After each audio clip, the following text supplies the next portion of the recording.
Class 10 के विद्युत unit का आप पढ़ रहे हैं पार्ट 3, जिसमें वैद्युत धारा है, वैद्युत परिपथ है। ठीक है, तो इसमें अगला टॉपिक आपको पढ़ना है वैद्युत विभव। ठीक है, वैद्युत विभव क्या है ये जान लीजिए। इसका परिभाषा है किसी बिंदु आवेश को अनंत से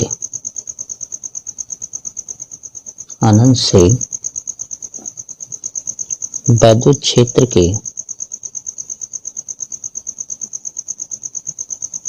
किसी बिंदु तक लाने में अनंत से वैद्युत क्षेत्र के किसी बिंदु तक लाने में किया गया कार्य उस बिंदु का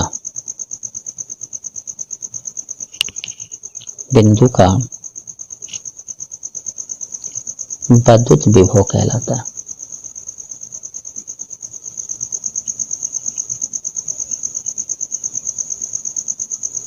हम यहाँ पे किसी एकांक आवेश लिख देते हैं, किसी एकांक आवेश को। ठीक है, विद्युत विभव की अंग्रेजी आप समझते ही होंगे क्या होती होगी, है ना, इलेक्ट्रिक पोटेंशियल।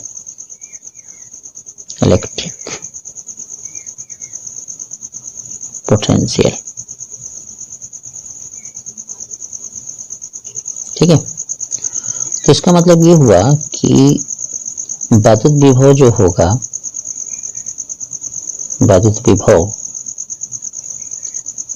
अनंत से लाने में किया गया कार्य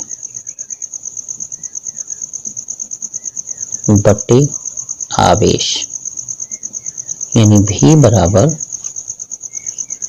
W/Q0 कह सकते हैं, Q कह सकते हैं, है ना। ये है विभव की परिभाषा। इसका मात्रक हो जाता है, जैसे आप कहें तो एक तो यही हो जाएगा जूल प्रति कूलम, है ना, ये हो जाएगा जूल प्रति कूलम, या इसका मात्रक हम लिख सकते हैं वोल्ट। ठीक है, तो ये है वैद्युत विभव। इसी तरह अगर हम विभवांतर की बात करें, जैसे वैद्युत विभवांतर की बात करें, ठीक है, तो इसको क्या कहते हैं, वैद्युत विभवांतर, पोटेंशियल डिफरेंस इसको कहते हैं अंग्रेजी में, पोटेंशियल डिफरेंस। ठीक है, इसको कैसे समझते हैं, जैसे वैद्युत क्षेत्र में ही, जैसे आपका वैद्युत क्षेत्र बना हुआ है, ठीक है, और दो बिंदु आपके A और B दिए गए हैं, तो अनंत से किसी आवेश को हम यहाँ से लाएं, है ना, और इस बिंदु से इस बिंदु तक ले जाएं, तो इस दो बिंदु के बीच में ले जाने में जो कार्य होता है उसी को हम कहते हैं वैद्युत विभवांतर। तो इसकी परिभाषा भी हम बहुत आसानी से लिख सकते हैं, किसी विद्युत परिपथ के दो बिंदुओं के बीच एकांक आवेश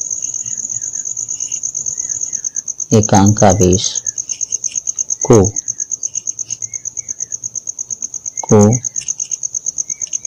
एक बिंदु से दूसरे बिंदु तक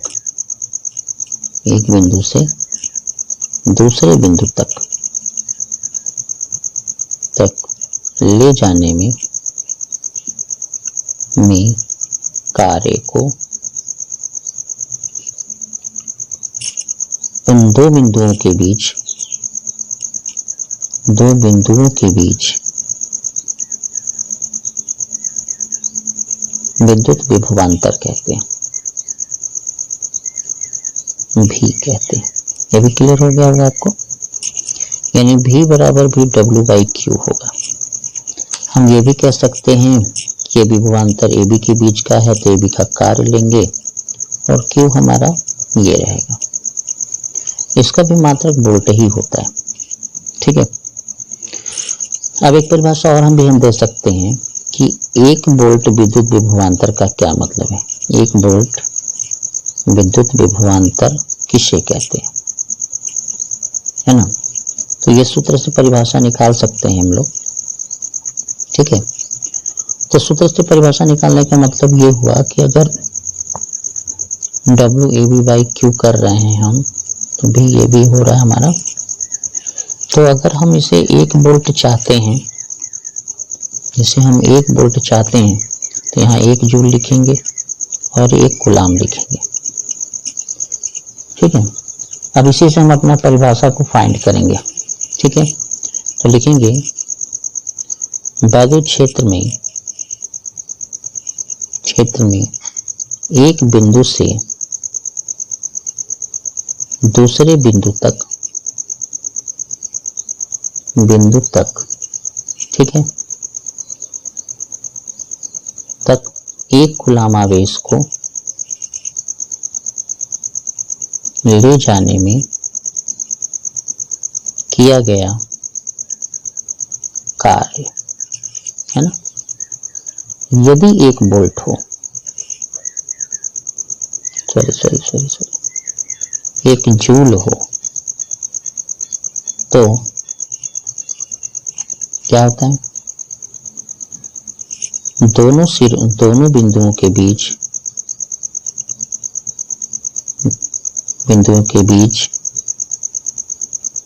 उत्पन्न विभवांतर 1 वोल्ट होगा। ये हो गया आपका। इसमें थोड़ा सा और एक बात और जान लेना चाहेंगे कि बहुत सारे इसके और भी मात्रक हो जाते हैं। जैसे 1 मिली वोल्ट लिखा हो, एक आपका किलो वोल्ट लिखा हो, एक माइक्रो वोल्ट लिखा हो, ठीक है, एक मेगा वोल्ट लिखा हो, है ना। तो ये जितना भी आप देख रहे हैं, यहाँ पे एक तो कॉमन है। ठीक है। अब माइक्रो मिली को समझने के लिए, मिली के लिए आप 10 के घात -3 लगाते हैं, ये वोल्ट हो जाएगा। किलो के लिए 10 के घात 3 लगाते हैं, ये वोल्ट हो जाएगा। ठीक है। और 10 के घात माइक्रो पे 6 लगाते हैं, ये वोल्ट हो जाएगा, है ना। और यहाँ पे 10 के घात 6 लिख देंगे तो मेगा वोल्ट हो जाएगा। यानी 1 मेगा वोल्ट में इतना वोल्ट, 1 माइक्रो वोल्ट में इतना वोल्ट, 1 किलो वोल्ट में 1 × 10 के घात 3 वोल्ट, ऐसे आपका हो जाएगा। ठीक है। अब एक चीज और देखते हैं कि विभवांतर को नापते कैसे हैं, है ना।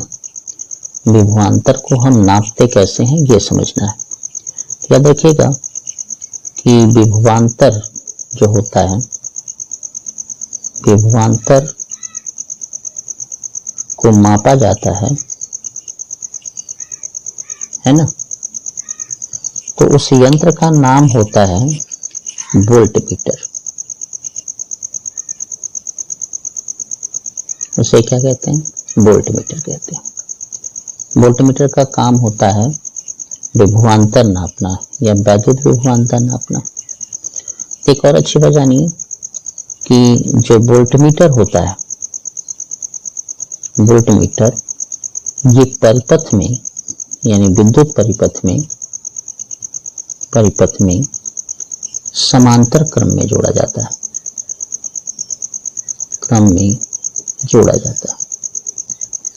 समझ में आ गया। एक और चीज हम आपको बता दें, जैसे मान लीजिए आप परिपथ बना रहे हैं, कोई भी परिपथ बनाइए जो आपको समझ में आए। जैसे मान लिया आपने परिपथ में एक बल्ब लगाया, एक हीटर लगाया, है ना, ठीक है, एक आपने फ्रिज लगा दिया है ना, ये फ्रिज हो गया आपका, और उसके बाद परिपथ को आपने पूरा कर दिया बैटरी लगा के। जिनके बीच भी हमें उसके विभवांतर नापना रहेगा, जैसे ये बल्ब है, ये हीटर है, ये फ्रिज है आपका, अगर यहाँ का वोल्ट नापना है तो यहीं आपका वोल्ट मीटर लगेगा, इसके बीच का नापना है तो यहाँ लगेगा, इसके बीच का नापना है अगर विभवांतर तो वोल्ट मीटर ऐसे लगेगा। इसी को कहते हैं समांतर क्रम। और अगर धारा नापनी होगी तो श्रेणी क्रम में एमीटर लग जाएगा। समझ में आ गया ये बात? चलिए, अच्छी बात है। अब हम लोग देखते हैं एक सवाल को, एक और भी बात स्टार में आप समझ सकते हैं कि जो पृथ्वी है आपकी,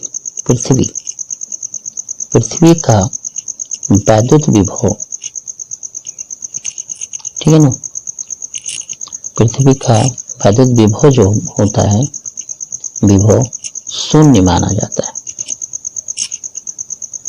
ठीक है ना, पृथ्वी का वैद्युत विभव को शून्य माना जाता है, ठीक है, क्योंकि इसका आकार बहुत बड़ा होता है, ठीक है ना। क्यों होता है? क्योंकि इसका आकार बड़ा होता है,